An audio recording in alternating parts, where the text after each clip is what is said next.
Muito bem, estamos ao vivo mais uma vez com mais uma Conjectura. Você que chega para nos acompanhar é muito bem-vindo e muito bem-vinda. Hoje o nosso episódio, nossa live de número 24, para falar sobre o problema das fake news, ou mais especificamente, sobre como as fake news acabam por poluir ambientes de informação e de formação de opinião. Para falar sobre esse atualíssimo e importantíssimo tema conosco, hoje nós recebemos o professor Alexandre Meyer Luz. Bom dia, professor Alexandre. Obrigado aqui pela disponibilidade de participar conosco. Eu que agradeço. E como sempre, o Eni César, meu amigo e companheiro. Bom dia, Eni. Oi, Danilo. Bom dia, professor Alexandre. Inicialmente, muito obrigado pela presença. Bom dia a você que vai chegando. As nossas lives de segunda, você já conhece. Nós somos o Projeto Conjectura, um projeto de promoção, de defesa e de divulgação das ciências humanas. Nós estamos aqui para pensar vários e diversos fenômenos da atualidade, da realidade, a partir desse amplo referencial que representa, né, e que produz as ciências humanas. Então, para hoje, a discussão do tema de fake news, e eu quero muito pedir a você que compartilhe a nossa live no momento em que ela ocorre. Você sabe que todas as lives ficam arquivadas, o Danilo já vai nos interar sobre isso, como sempre, mas é muito importante que no momento da live ela seja compartilhada, para que a gente alcance um dos nossos objetivos, que é a difusão, a propagação daquilo que a gente produz aqui. Então, tá chegando aí, seja bem-vindo, pode comentar e compartilhar a nossa live. Exatamente, Wênia, muito importante esse compartilhamento. Mas lembrando, né, nós sabemos que nem todos têm a condição de nos acompanhar no momento em que a live ocorre, e por isso mesmo nós fazemos questão de divulgar esses programas em outras plataformas. Você consegue acessar as nossas lives aqui, né, no formato de vídeo, no nosso canal do YouTube. Também apenas o áudio em formato de podcast no Spotify. E claro, né, gostaríamos de pedir também que você nos siga lá no Instagram, que é a rede social por onde nós fazemos as divulgações, as publicações aqui dos convidados, os participantes que sempre colaboram conosco aqui nas segundas-feiras. E também, claro, as sugestões culturais, que são muito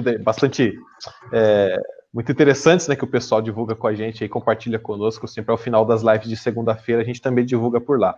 Então, deixamos esse pedido, frisamos, né, a importância de compartilhar a live enquanto ela acontece. Hoje um tema extremamente importante, um tema atualíssimo, em debate, inclusive, do ponto de vista jurídico no Brasil, né?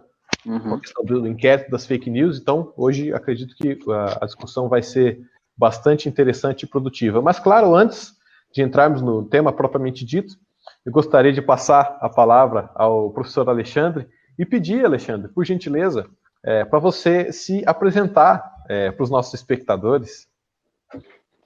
Então, primeiro quero agradecer enormemente o convite. Acho que é um grande trabalho que vocês fazem, trabalho de popularizar uma série de discussões que deveriam estar na nossa pauta cotidiana, nas nossas conversas de cafezinho da padaria da esquina, quando ela voltar. Me apresento, eu sou professor da Universidade Federal de Santa Catarina, faço um trabalho na área da filosofia, chamada epistemologia, ou teoria do conhecimento, e é a partir daí que eu vou falar sobre o fenômeno das fake news, mas mais sobre um fenômeno um pouco mais amplo, que é o fenômeno da poluição dos ambientes informacionais. Perfeito. Então, vamos entrar, acho que propriamente nesse mérito, professor, que é o seguinte, até nós colocamos lá na chamada, né, da nossa live, que o problema das fake news, bom, em primeiro lugar, né, acho que a gente até poderia começar conceituando, talvez, o que caracteriza, né, uma fake news, ou as fake news, e depois dessa conceituação, entender, vamos dizer assim, quais os problemas que acompanham a divulgação das fake news. Por que é um problema repassar informações falsas? Podemos começar por aí. talvez a gente tenha que pensar numa questão de recorte pelo tempo e pela minha especialização. Como eu disse, eu trabalho com questões relacionadas ao conhecimento e a gente pode dar um passo atrás para fugir de algumas tecnicidades, pensando em termos de informações. Informação é uma coisa central na nossa vida. A gente criou, inclusive, instituições especializadas em produzir e em fazer circular a informação. Informação serve para organizar a nossa ação. Quando nós julgamos que uma informação é boa, nós agimos conforme ela, nós tentamos eliminar a informação ruim do cenário, e nós, como seres sociais, coordenamos as nossas ações, em grande parte movidos pelas informações que estão disponíveis para nós. Os nossos modelos políticos, inclusive, devem muito a suposições sobre o lugar, o alcance, a qualidade das informações que nós podemos ter. Sendo assim, a minha sugestão de recorte aqui, já que se trata de um fenômeno muito, muito amplo, é pensarmos as fake news em termos de informações. Dito isso, vale prestar atenção em algumas coisas importantes associadas às fake news. A primeira é que o modo como fake news vem sendo traduzido pela mídia de massa no Brasil como informações ou notícias falsas, falseia o problema. Eu vou sugerir que repassar informação falsa é uma parte do problema das fake news. E, às vezes, nem é exatamente a parte central do problema das fake news. Isso é essencial para a gente pensar esse fenômeno mais amplo da poluição dos ambientes informacionais, e isso é essencial para a gente pensar em antídotos para o problema. Veja, se eu lhe dou uma informação falsa, eu lhe digo, por exemplo, que o banco fica virando à direita ali. O que a gente faz quando pede informação para alguém na rua é esperar uma informação que guie bem a nossa ação. Se a nossa ação, manifestamente, está associada ao interesse de chegar ao banco tal, para descontar um cheque, nós esperamos que o nosso interlocutor nos dê informação com a qualidade, as qualidades necessárias para que eu chegue no banco.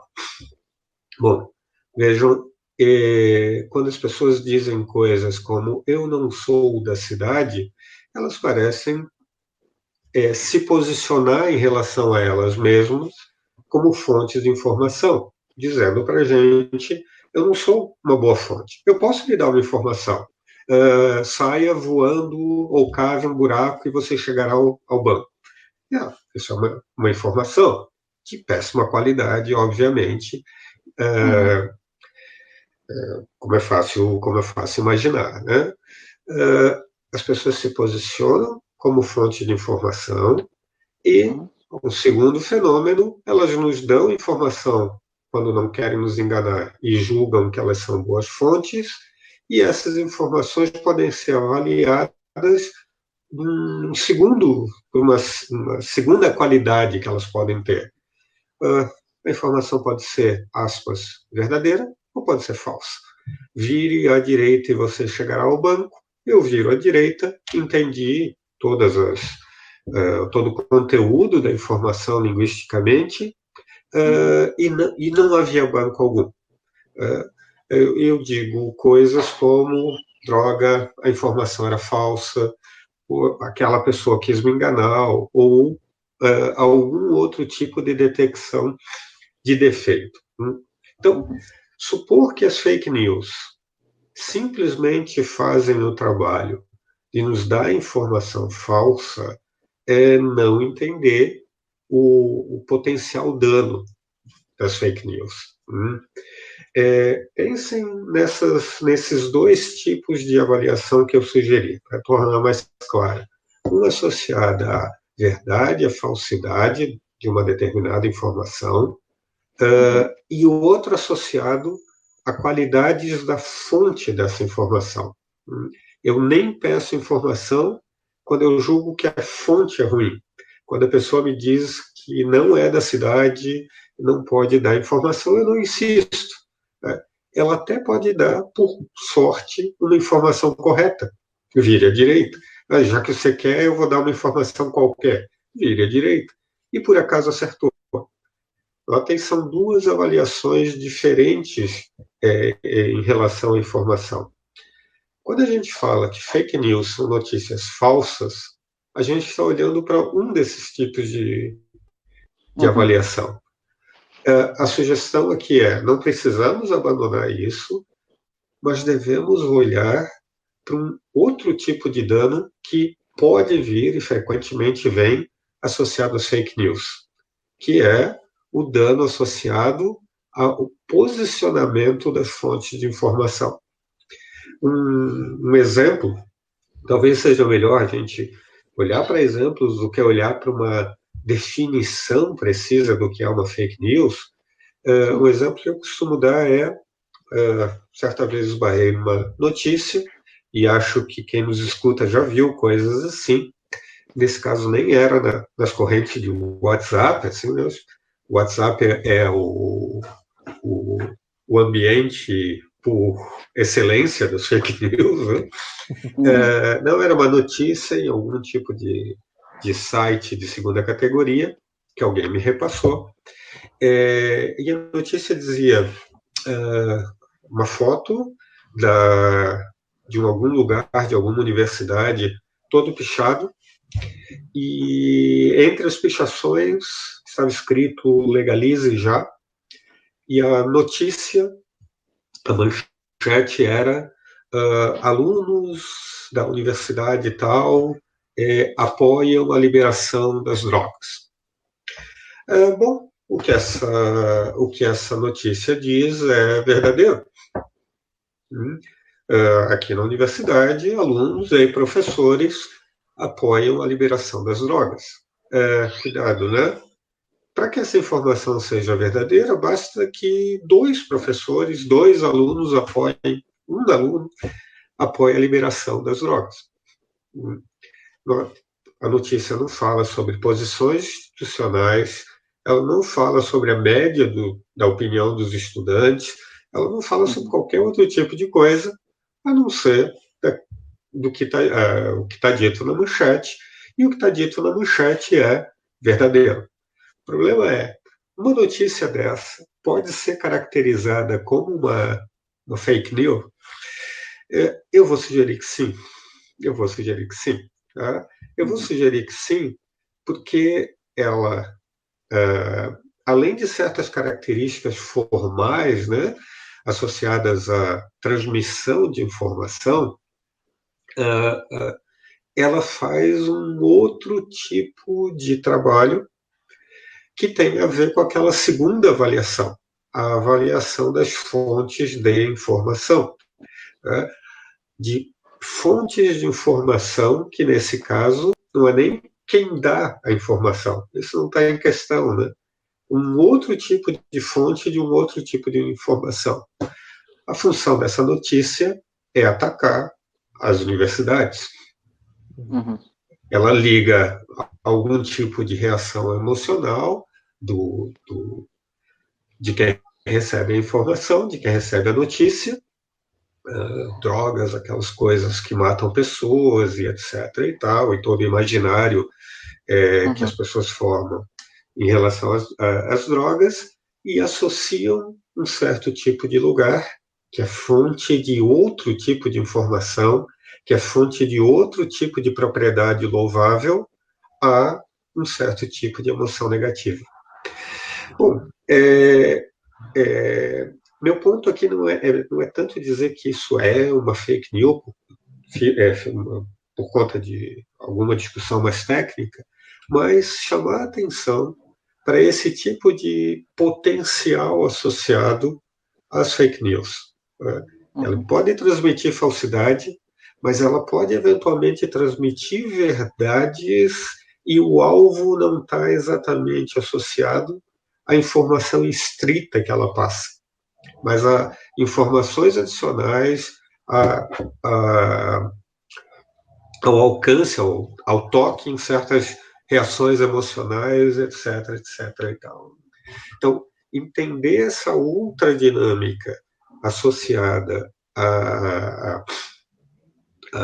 secundariamente me parece central, um elemento central para pensarmos sobre fake news.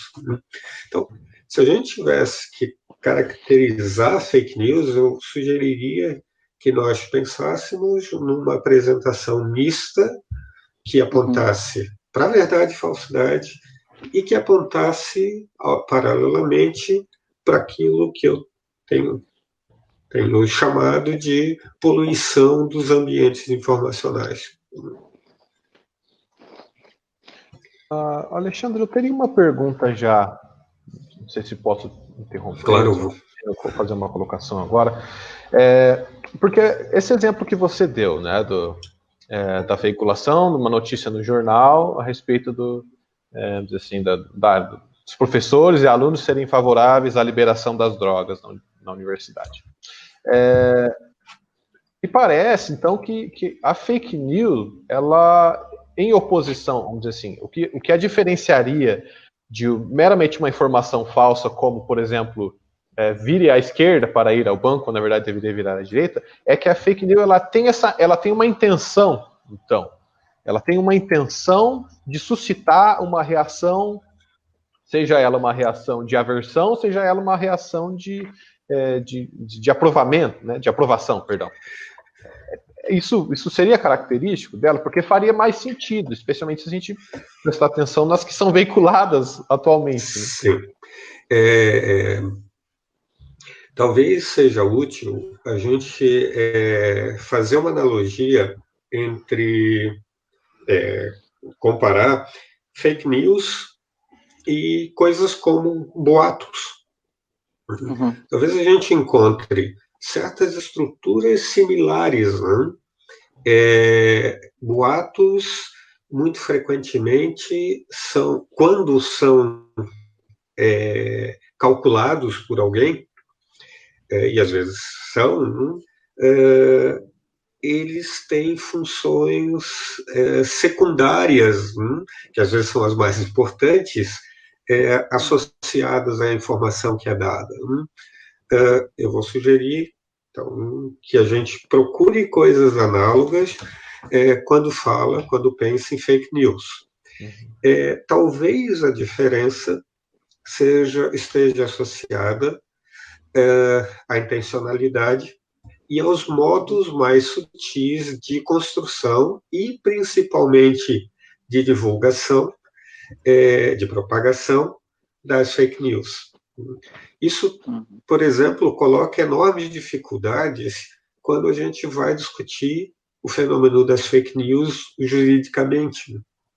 Se nós queremos, e de certa maneira parece que nós queremos punir fake news, e quando eu falo punir aqui, eu nem estou assumindo um compromisso de saída no que diz respeito à punição jurídica, mas vamos supor que queremos punir juridicamente. Vamos punir quem espalha informação falsa? Bom, se esse é o caso, os cientistas estão todos condenados, né? Porque quando a gente olha para a história da ciência, nós julgamos que muita da informação do passado é falsa. Mas não parece que esses cientistas são dignos de punição. Pelo contrário, né?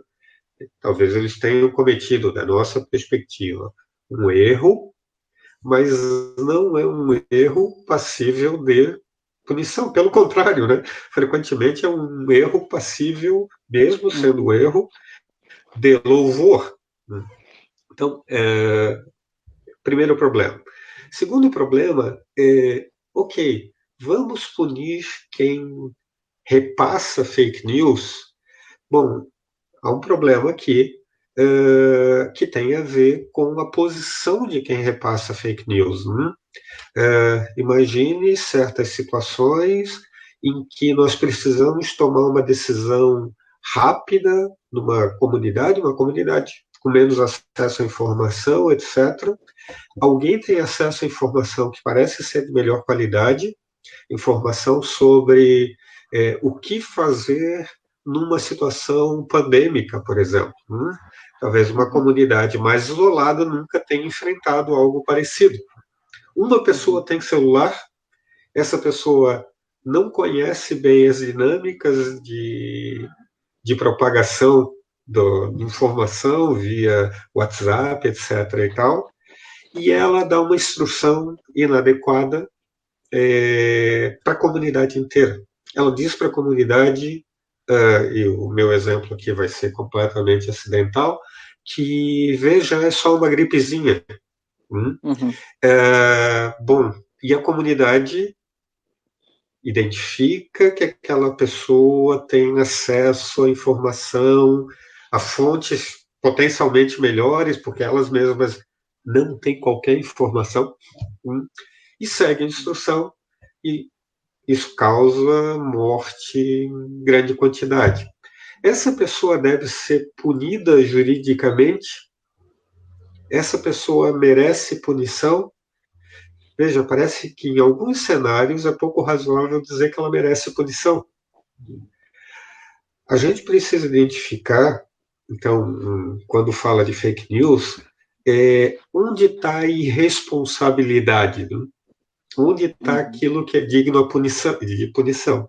E aí talvez a gente tenha dois candidatos de saída. E o problema é identificar esses candidatos. Identificar quem produz informação falsa, fake news, melhor, né? Com um certo tipo de intencionalidade escondida, que não tem a ver com a informação, como no caso do ataque à universidade, identificar quem repassa isso com os mesmos fins. Como é que a gente identifica isso? Como é que a gente cria uma legislação que permita a identificação e a punição desse tipo de gente? Como a gente está vendo agora no Brasil, esse é um trabalho bem difícil de fazer, né?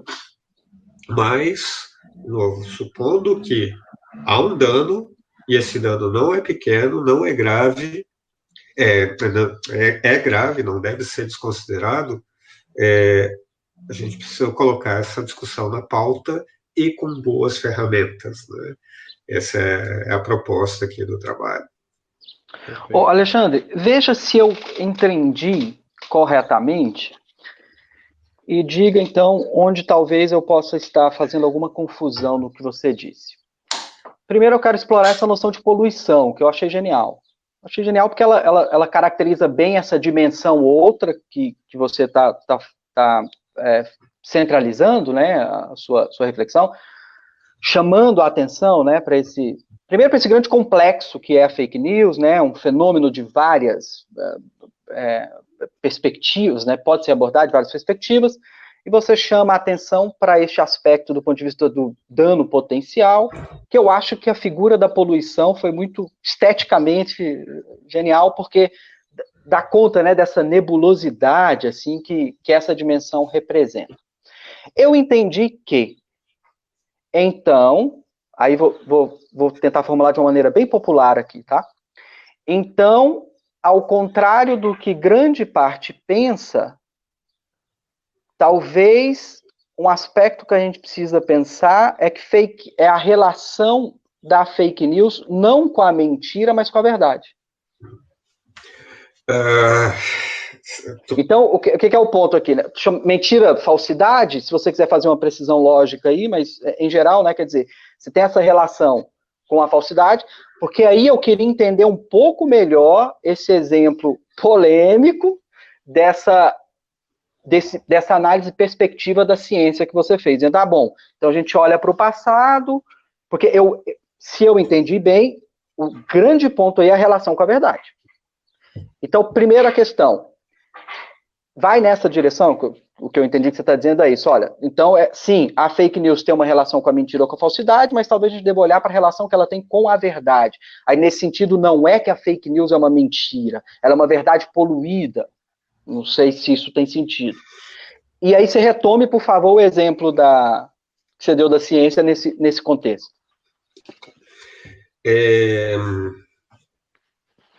Quando a gente está falando de verdade e falsidade aqui, a minha sugestão para todo mundo que estiver ouvindo e que vem da filosofia particularmente, é que note que nós estamos falando não exatamente do fato de uma determinada proposição, desculpe quem não é da filosofia, só por um segundo, ser verdadeira ou falsa, e sequer estamos falando de uma discussão sobre o que é ser verdadeiro, o que é ser falso, ou qualquer coisa assim. A gente está falando de um tipo de avaliação dada na linguagem natural. Certo. Essa avaliação da linguagem natural não depende de uma teoria da verdade, não depende de uma explicação sofisticada do que é verdadeiro ou falso. Né? Ela é pré-teórica. A gente usa noções como verdade e falsidade antes de entrar na filosofia. Ela é pré-teórica. Né? Então, a pergunta importante aqui é: o que a gente está avaliando quando diz que uma informação é verdadeira ou quando uma informação é falsa? Vou dar uma sugestão muito simples. A gente está avaliando o que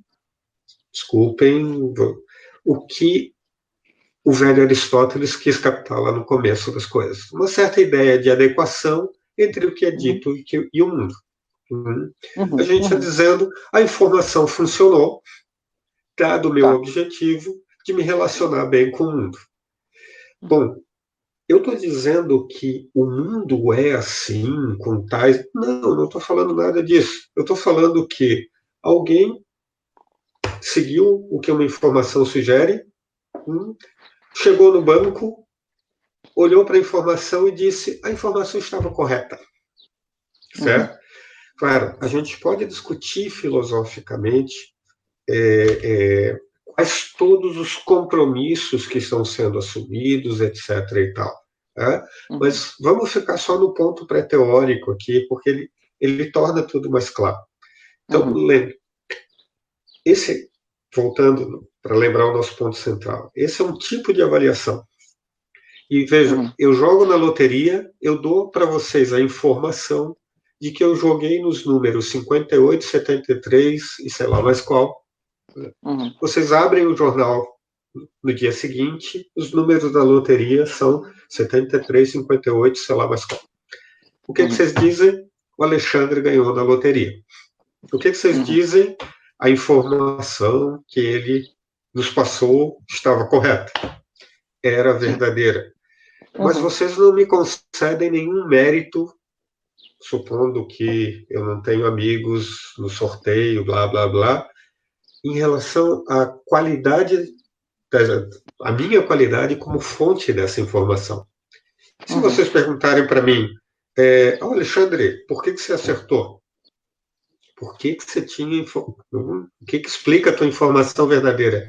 Eu vou dizer sorte. Zero de mérito. Sorte. Agora, vamos olhar para outro conjunto da nossa atividade. Para muitas atividades simples da nossa vida, nós temos fontes de informação, a visão, por exemplo, que normalmente a gente não coloca sob discussão. A gente, inclusive, tem mecanismos como os meus aqui, os meus óculos, para melhorar ou adequar a visão ao mundo. Não estou falando como filósofo, estou falando como alguém que vai ao oftalmologista. Tá? E diz, opa, sou uma boa fonte de informação. Deixei de ser uma boa fonte de informação. Não consigo mais ler o que está escrito aqui na tela. Voltei a ser. Quando as pessoas olham para mim, me conhecem minimamente aqui e me veem de óculos, minha esposa, ela me julga boa fonte de informação.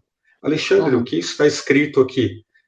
Eu leio e ela reage É isso, e veja, magicamente, isso funciona em 95% dos casos. Às vezes eu leio muito rapidamente, etc. Nos casos em que eu não quero enganá-lo. Eu produzo informação bem. Eu produzo porque eu sou uma boa fonte para esse tipo de informação, e eu produzo informação bem porque, na maioria dos casos, funciona. Ou seja, o mundo é assim. Quer dizer, parece que, né? Talvez seja muito diferente.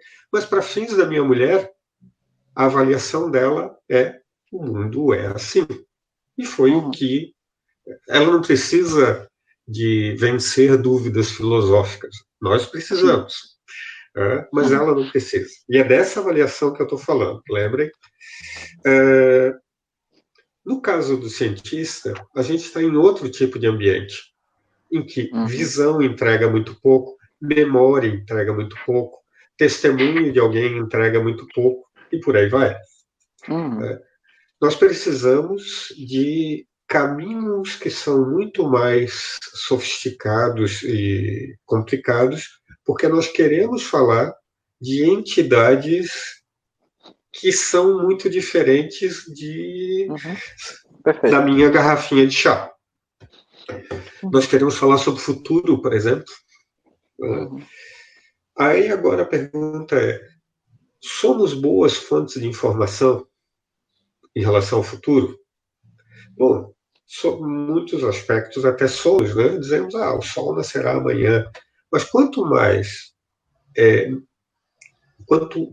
irregular é o evento, ou quanto menos evidente, né, é o evento, mais nós começamos a ter que apelar para estratégias indiretas, mais sutis, mais sofisticadas, etc., que nos permitem fazer boas declarações, para tentar produzir verdades.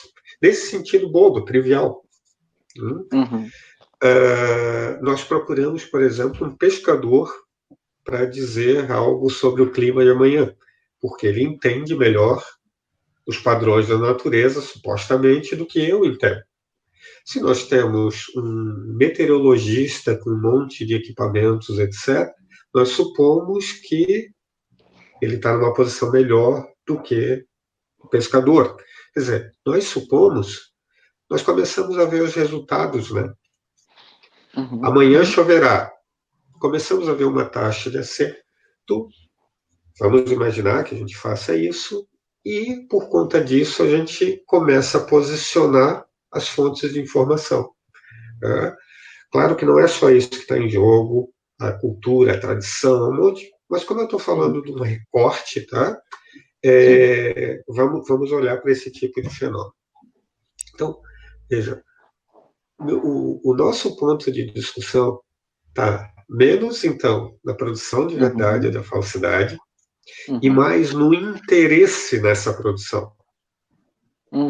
Uma coisa é efetivamente produzir, e outra coisa é quando não estamos em posição de dizer que essa fonte produz verdades, ou produz muitas verdades, etc., nós passamos a olhar para as fontes, e menos para o que é dito. Minha mulher não precisa pensar sobre eu falando alguma coisa, lendo alguma coisa para ela. Ela não impõe em questão algum problema com as fontes, na maioria dos casos, pelo menos. A gente está num ambiente tão complexo de relação com os outros e com o ambiente, que frequentemente nós temos que voltar, e no que diz respeito às decisões políticas, nós temos que voltar e pensar sobre as qualidades das fontes. Então, sim, tem a ver com a verdade, mas não exatamente com o que é verdadeiro, o que é falso, porque agora, talvez em nenhum ambiente, mas agora fica claro que a gente não tem acesso direto à verdade e à falsidade, que a gente não pode botar a verdade acima de tudo. O que a gente pode botar acima de tudo é a preocupação com os mecanismos que, da nossa perspectiva humana, parecem ser mecanismos que são caminhos melhores para a produção de verdade. Nota, e isso separa brutalmente um filósofo, um democrata e um totalitário. Um totalitário tipicamente vai defender que a verdade está com alguém. Alguém sabe. Alguém é uma fonte de verdades, etc. e tal. Um filósofo, desde os gregos, etc. Um democrata, vão dizer coisas como, não. A investigação guiada pelo interesse, na verdade, é que pode ser posta acima de tudo. E a gente precisa discutir e entender, é central para o nosso ponto, e aí vai ficando claro o dano das fake news, e por que eu estou usando poluição, e tornar claro os mecanismos pelos quais a gente tenta alcançar a verdade. Tenta. Porque quando a gente alcança, chega uma informação, ela não vem com carimbo, né? É verdadeira, é falso. Quando o cara me diz o banco fica à direita, não está carimbado é verdadeiro, é falso. O que eu posso fazer é, esse cara está mentindo. Esse cara, peço uma segunda informação, vire à direita também. Opa, parece que há indicadores de que provavelmente a frase é verdadeira.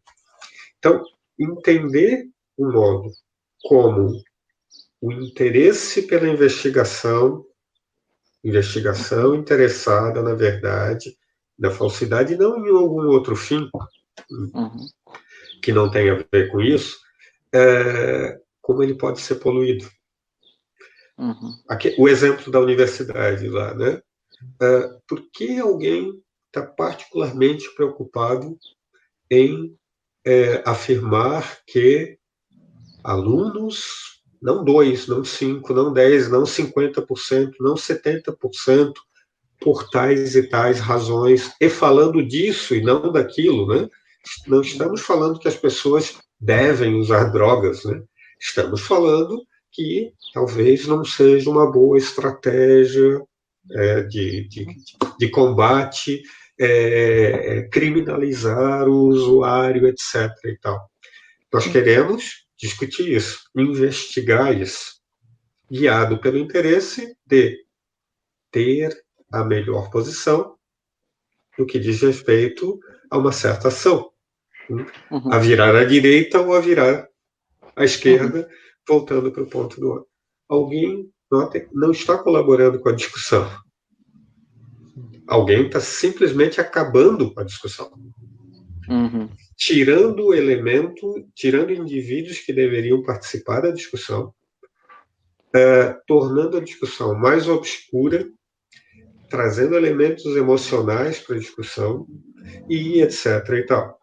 E aí a pergunta que extrapola o fenômeno das fake news em si é: por quê? Porque as pessoas estão deliberadamente, eu vou sugerir, fazendo esse tipo de coisa. E nota, aí fake news vira um problema de outra natureza, né? Mas vira um problema de outra natureza quando a gente se dá conta que não é mais um problema ligado à verdade ou falsidade. Porque não é mais um problema ligado à investigação.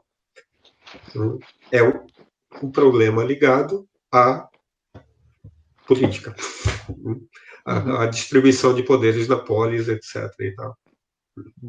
E nota, voltando então ao ponto lá dos cientistas, sem ingenuidades em relação à atividade científica, etc., mas idealizando só para destacar, para separar fenômenos diferentes.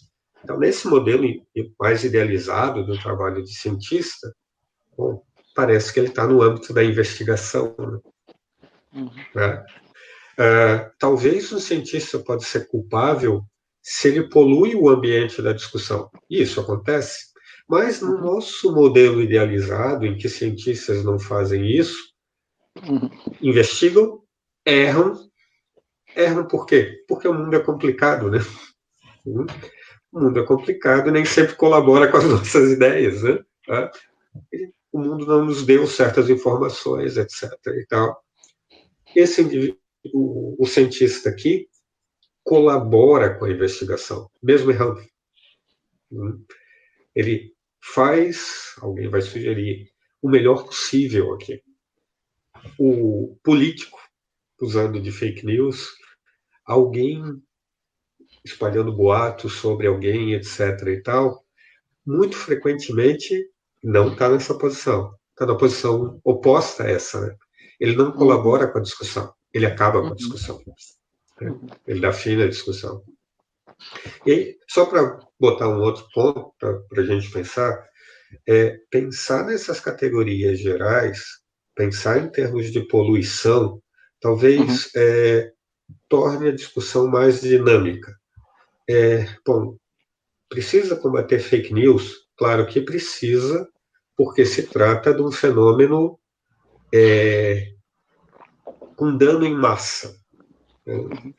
Mas poluição se dá em outros âmbitos, a poluição da investigação. Ela se dá em outros âmbitos. Por exemplo,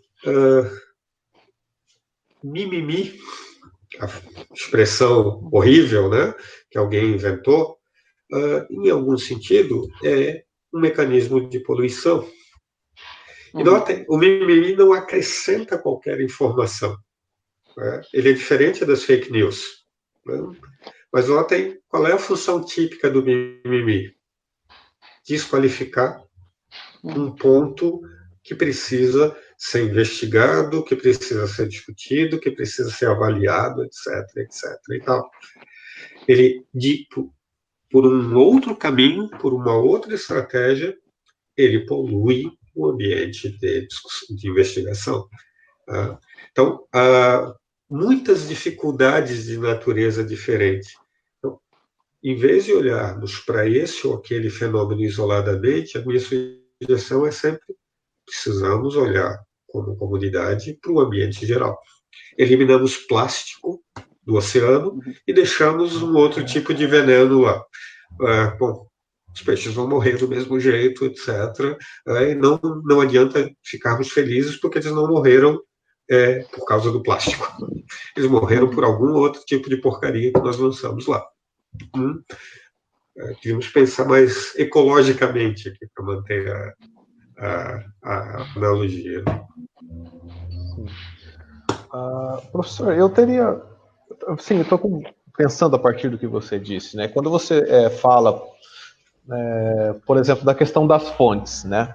Ou do crédito que nós atribuímos a determinadas fontes. Aí eu fiquei pensando, bom, via de regra, né? Talvez a gente atribua, vamos dizer assim, uma boa reputação, né? Uma reputação de confiança a determinadas fontes, né? Sei lá, tal fonte é confiável, né? E tal fonte não é confiável. E aí eu me pego a pensar no seguinte, que muitas vezes, e agora eu estou pensando assim num sentido mais, podemos dizer, jornalístico, né, de divulgação de informações e assim por diante. Muitas vezes não contribui para a construção de uma boa reputação, necessariamente, a veiculação de informações verdadeiras. Estou pensando assim, do ponto de vista do sujeito mesmo, né, do ponto de vista subjetivo, talvez haja uma tendência, e daí o grande problema das fake news, de nós atribuirmos uma boa reputação a uma fonte, não pelo fato de que a informação veiculada corresponda aos fatos, aos fenômenos, mas pelo fato de que essa informação veiculada ela traz elementos emocionais que correspondam ao meu estado de espírito interior, ou correspondam com a minha visão de mundo, e assim por diante.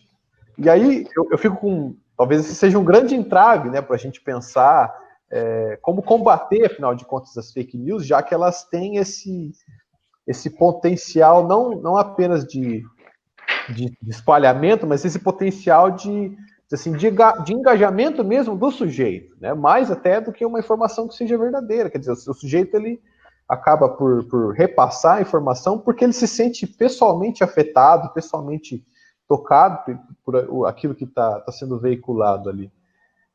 Ou seja, isso está relacionado com uma atribuição de uma reputação positiva que não se respalda, podemos assim dizer, né? Nota,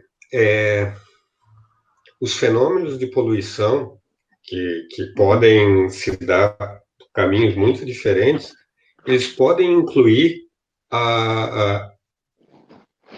o superdimensionamento de uma determinada fonte ou uma determinada estratégia. Por isso aqui, a minha sugestão para que a gente olhe para esses fenômenos sempre globalmente. A gente está falando de fake news, eu vou provocar um pouco mais parte dos nossos ouvintes, vou falar da filosofia. Filosofia pode poluir ambiente informacional. Eu acho que ela frequentemente polui. Quando a gente sobreposiciona certas fontes de informação. Cuidado aqui, né? Uma informação aqui fica meio pobre, mas vamos continuar usando o termo para simplificar. Né? Quando nós sugerimos aos estudantes, por exemplo, na graduação, que tal e tal e tal indivíduo grupo de indivíduos constitui um certo cânone. E às vezes fazemos isso sem explicar por que é o cânone. Talvez seja uma ideia razoável manter um panteão, alguma coisa parecida. Só que, vejam, a gente faz filosofia não para incensar a gente, senão a gente iria para a igreja, a gente faz filosofia para melhorar a qualidade da investigação, né, sobre certos temas e melhorar a qualidade das nossas ferramentas intelectuais associadas à investigação. Está se dizendo alguma falsidade quando se dá aula do cânone, em tom de cânone, em tom de encantamento, o grande filósofo? Alguém pode dizer que não, né? Mas o tom, as emoções que a gente suscita, o tipo de adesão que a gente suscita em relação àquele autor, em relação àquela fonte, fazem o mesmo tipo de serviço que tu estás sugerindo e associando às fake news. Né? Então, eu não quero falar aqui da posição assim de quem tem as ferramentas mágicas para desatar os nós, mas o que eu quero é chamar a atenção para uma necessidade de revisão constante, de avaliação constante do quanto e do como a poluição nos atinge, não só como um fenômeno global, mas como um fenômeno cotidiano, associado a pequenas práticas, etc, e tal. Práticas que vão para a sala de aula, vão para a sala de aula de cursos de filosofia, e um ponto importante aqui.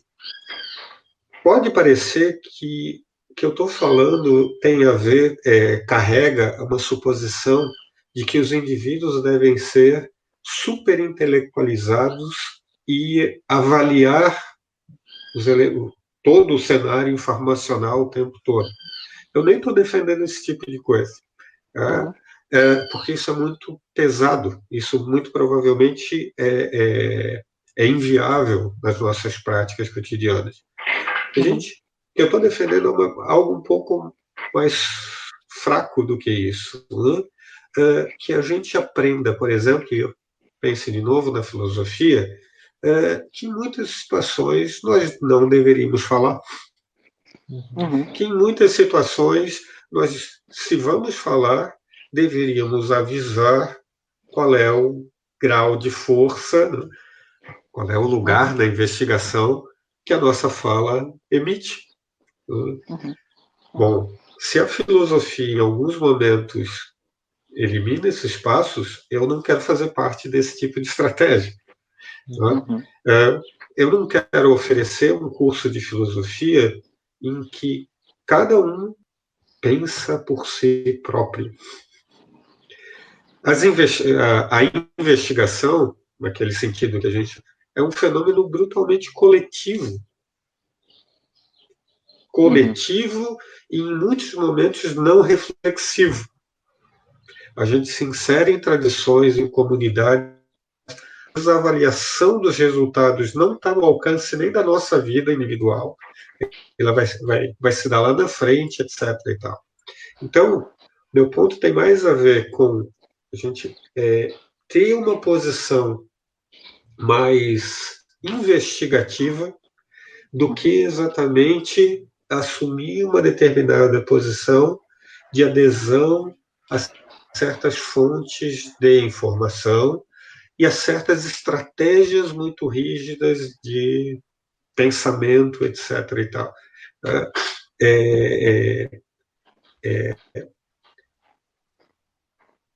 Colocar na pauta a necessidade, nem a pauta educacional, não a pauta individual, a necessidade de pensarmos em posicionamento epistêmico, posicionamento em relação à informação mais adequado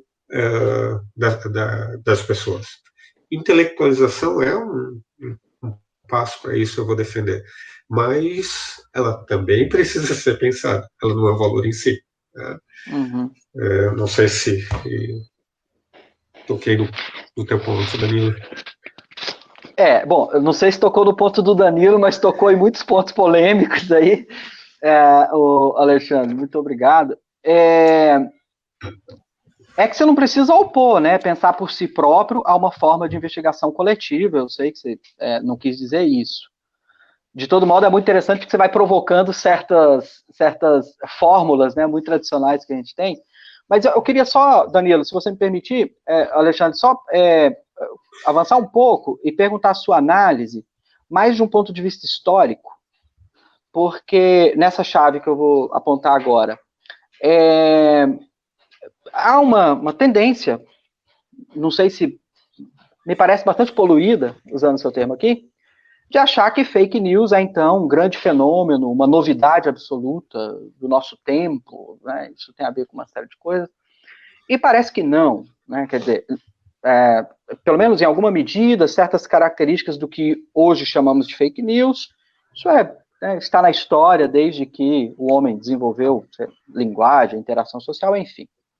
Então, se você pudesse, Alexandre, muito mais dizer do que fazer esse levantamento histórico, dizer se há alguma coisa de diferente no nosso tempo, em relação ao que, de repente, outra experiência histórica já tenha manifestado. E tentando fazer aqui um pouco a chave, porque o pessoal liga muito com essa noção de pós-verdade, que eu, particularmente, eu acho um pouco cansativo essas fórmulas, especialmente essas que vêm seguidas de pós, mas, de todo modo, né, foi a palavra do ano do dicionário Oxford, em 2016, e aí o pessoal também faz muito essa relação de quase justificar fake news, porque estamos vivendo numa era de pós-verdade, eu nem sei direito o que isso quer dizer filosoficamente, mas o que você diria nesse sentido? De trás para frente.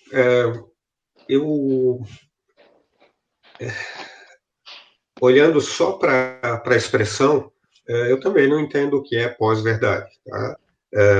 Acho que a verdade não saiu do lugar, ela continua sendo aquela categoria porque as pessoas, da avaliação cotidiana, as pessoas continuam querendo chegar no banco. Perfeito. Talvez a novidade seja, e aí vamos para a tua pergunta, sejam novos mecanismos de disseminação da poluição. Mais dinâmicos, mais poderosos, né? E aqui, eu preciso ser fiel ao que eu falei agora há pouco, eu vou emitir opinião só, tá? Acho que a única novidade tem a ver com... É uma novidade de grau e não de tipo. A gente não tem um fenômeno novo, a gente tem graus diferentes desse fenômeno. Tá? Eu costumo sugerir, em grande parte uma investigação empírica, e eu não faço essa investigação, mas costumo lembrar coisas como a mudança da dinâmica das relações. Né? As nossas relações foram marcadas por muito tempo na proximidade física. E isso posiciona os agentes em relação à réplica do adversário, né? Supondo uma situação de de confronto. Inclusive a réplica física, né? Isso some. Né? Isso muda, a dinâmica muda. Nós estamos acostumados, ao longo da nossa história, passamos um grande tempo a viver em pequenas comunidades, né? Então, alguém que mente carrega um histórico de mentiroso, né? Esse histórico está muito mais disponível para todas as outras pessoas, né? Agora não, né? Você nem precisa ser um robô, né? Você é só alguém que aparece de paraquedas numa discussão e solta algum tipo de informação e não vai ser cobrado por isso. E some, as pessoas não te conhecem, você tem um apelido ali falso, qualquer coisa assim. Então, é só uma sugestão aqui, acho que a gente tem mais uma questão de grau do que exatamente uma questão de um novo fenômeno de base. A gente está trabalhando com um fenômeno antigo, a meu ver, que é a poluição dos ambientes informacionais. Mas que está lá nos gregos, né? Está lá na acusação de Platão e sofistas, está lá no julgamento de Sócrates e provavelmente em outras fontes culturais, né? Talvez na Bíblia e por aí vai. Né? Aí, Alexandre, desculpa, Danilo, só um complemento. Assim, então, não é uma novidade absoluta, porque teria, né, essa novidade do grau ou da escala, mas que não é uma novidade trivial, porque aumenta significativamente, como nunca na história, o dano, né, Alexandre? Então, quer dizer, talvez nunca na história a gente esteve tão submetido ao alcance de dano nesse sentido. Então, apesar de, por exemplo, quando a gente fala de pós-verdade, a gente ignorar o nosso interesse cotidiano e trivial, aspas, na verdade, ignorar o nosso interesse e a nossa competência até certo grau na investigação. Parênteses, meu exemplo aqui é sempre a minha mãe, né? A minha mãe não vai em qualquer médico. Ela escolhe o médico. Né? E ela tem uma rede, que são as outras velhinhas da cidade. Ela faz 2.000 ligações. Essas 2.000 ligações também têm outros efeitos, né? De saber da vida da família, etc. e tal. E no final ela diz para mim, ó, você vai nesse especialista aqui, não vai nesse porque esse cara fez tal coisa e a filha do... É um jeito talvez meio estranho, mas nota, é investigação, né? É investigação. Talvez não a mais eficiente, etc. e tal. O problema é que partes importantes da nossa vida e da nossa ação comum dependem daquele tipo de informação associada a coisas mais sutis, associadas a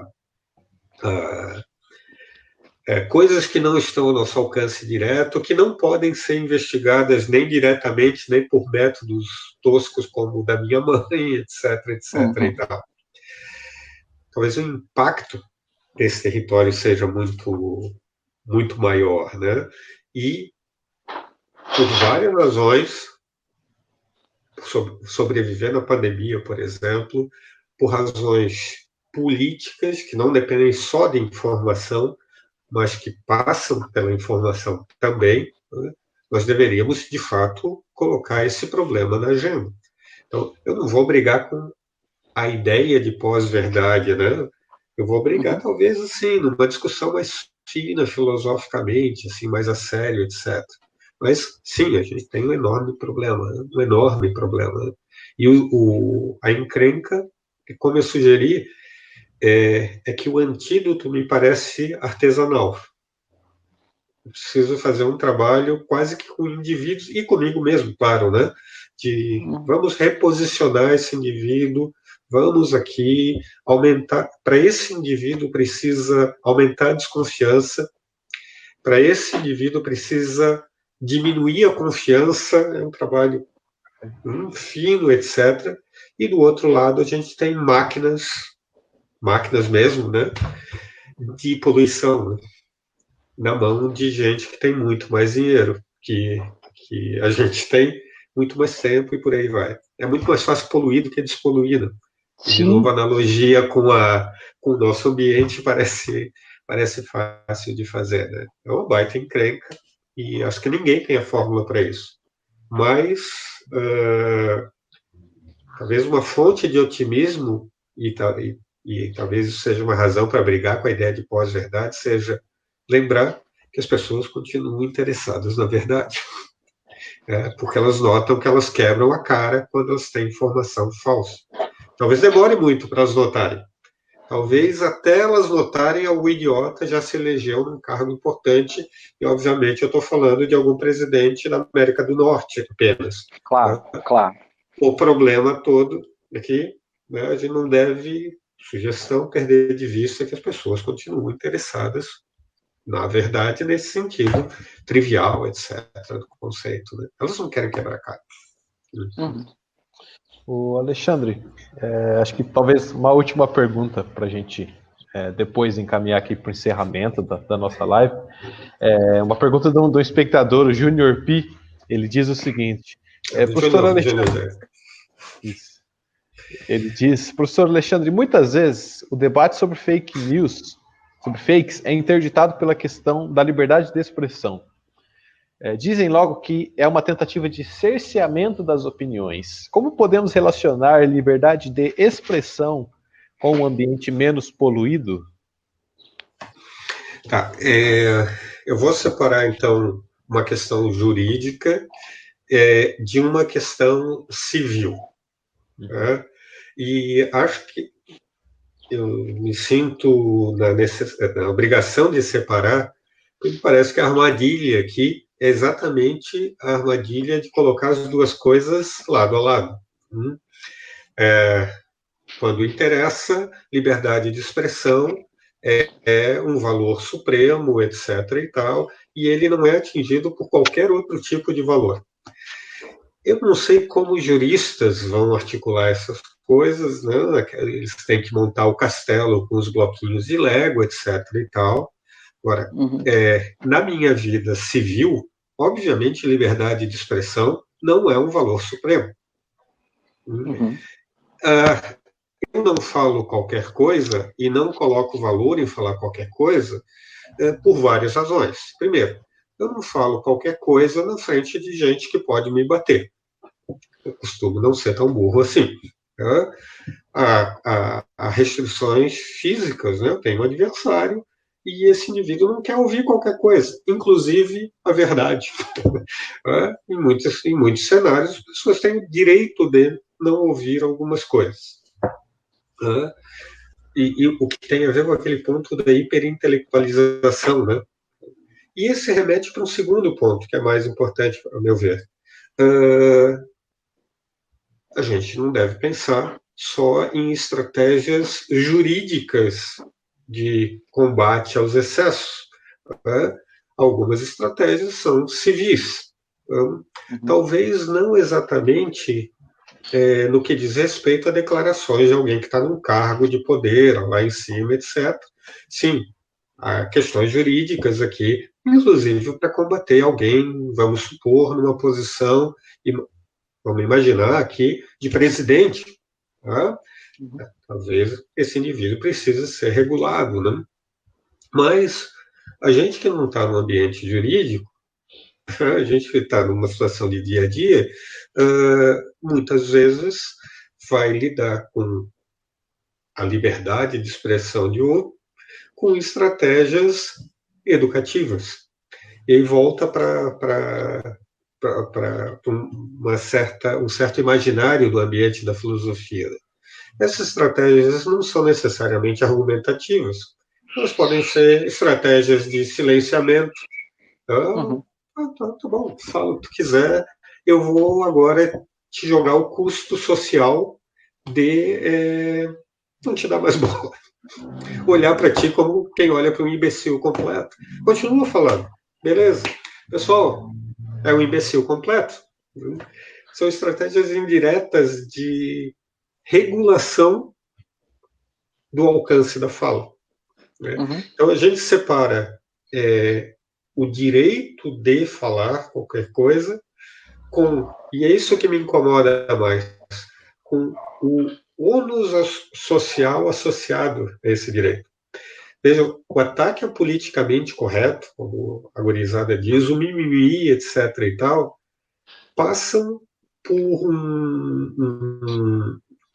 muitas vezes parecem ser estratégias, porque eu suponho que elas frequentemente são pensadas, ou pelo menos elas são espalhadas de maneira organizada, me parece muitas vezes, mas como estratégias para tirar o ônus de quem quer exercitar a sua liberdade de expressão.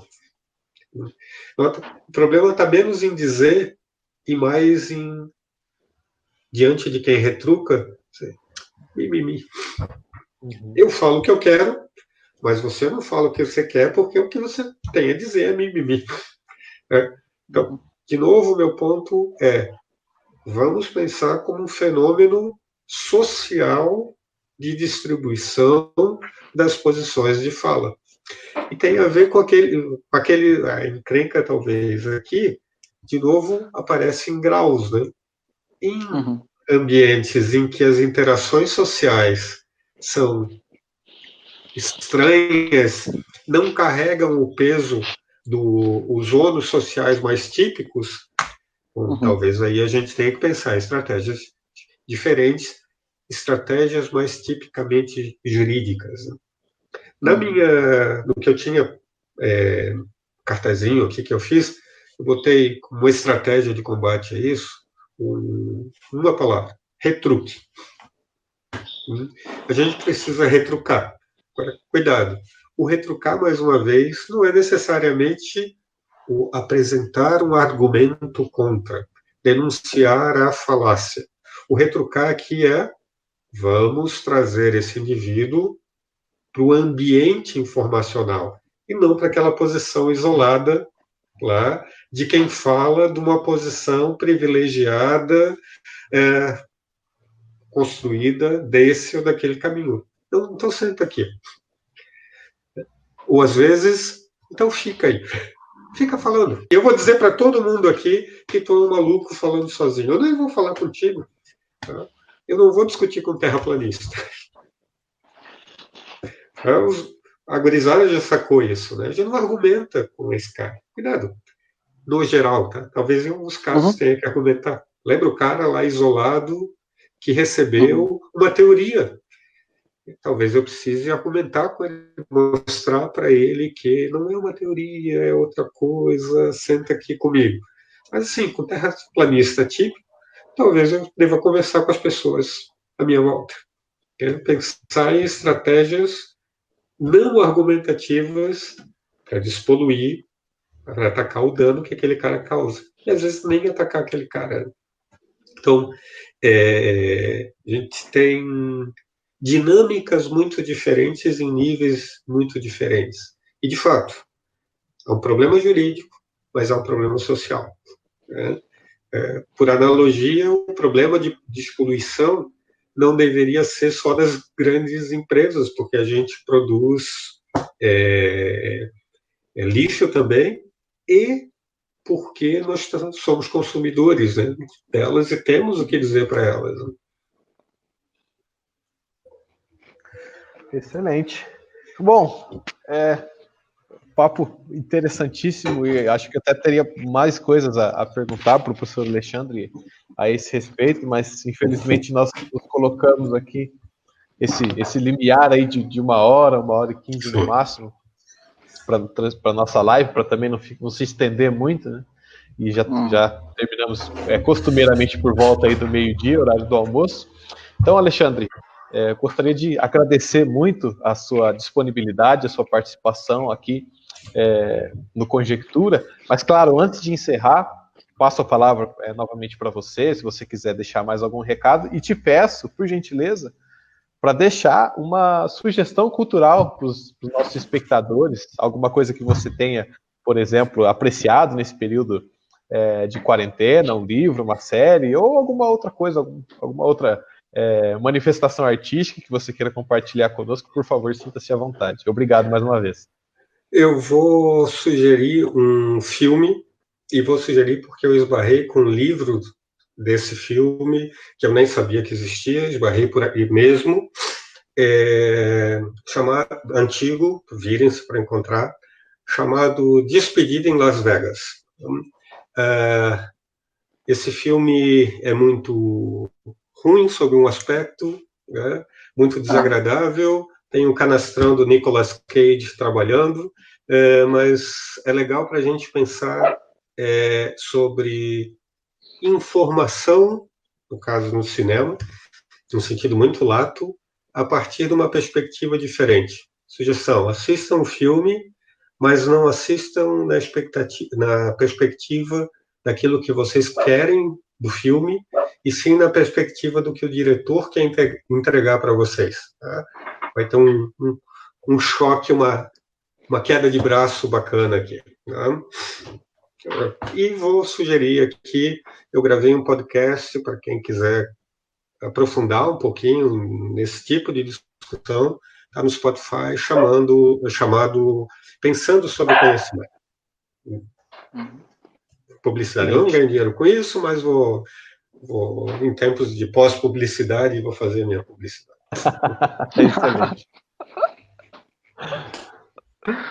Excelente. Perfeito. Muito obrigado, professor Alexandre, pela presença, pela contribuição. Caso você não indicasse o Pensando sobre o Conhecimento, eu mesmo faria, a gente conversava antes, né? É um material interessantíssimo, tem lá mais de 40 episódios já, né? Mais ou menos, então, com certeza, quem nos acompanhou e se interessa por pensar um pouco mais essas dinâmicas e estratégias de despoluição, vai encontrar ali, né, um rico referencial. E cumprimentar também, né, Danilo, a Marinês, o Alexandre e também o Gabriel acompanharam e comentaram nossa live aqui, muito obrigado. Acho que a gente volta na quinta-feira clássica para repercutir aqui o tema, e obrigado a você que nos acompanhou. Obrigado e muito parabéns pelo trabalho. Eu acho que esse tipo de trabalho, usando o antídoto das ferramentas digitais, é um dos trabalhos que ajudam a despoluir, a colocar as pessoas em posição de investigação. Assim a gente espera. Então, obrigado a quem nos acompanhou até aqui. Nós nos vemos, então. Uma boa semana a todos. Tchau, tchau. Um abraço. Tchau, tchau.